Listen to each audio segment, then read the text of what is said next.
场上展现在全国排球5大杯赛事当中夺冠的实力。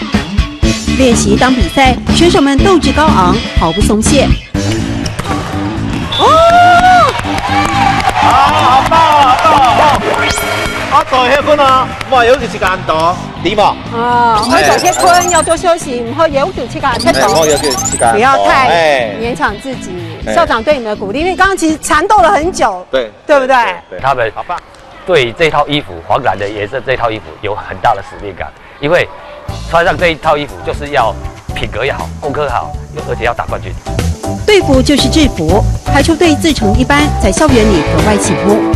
早期是为了防范他们做坏事，只要你做坏事，你是3号，有老师告诉我3号，我就可以抓到你了。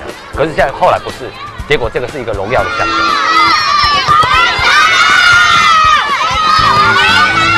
国小3年级选拔排球队在大雅国小这些年变成全校的大事。你们当时有想过要进排球班吗？有啊，只是没考上。哇，这都没人看过。同学们眼中，排球班是荣誉，纪律品性好，成绩也好。这是14年前带领球队的王振宪一开始就设定的目标。教室里4000多册的书库是他争取的资源。100座冠军杯都抵不过一张100分的考卷，因为家长要的是孩子未来的竞争力。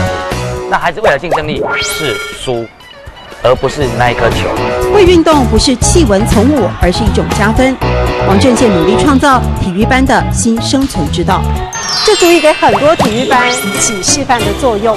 体育班孩子的精彩不一定只在球场上，学校有心营造的环境会让他们拥有更多竞争力。愛到歇困，唔好要求自家踢到；愛到歇困，唔好要求自家踢到。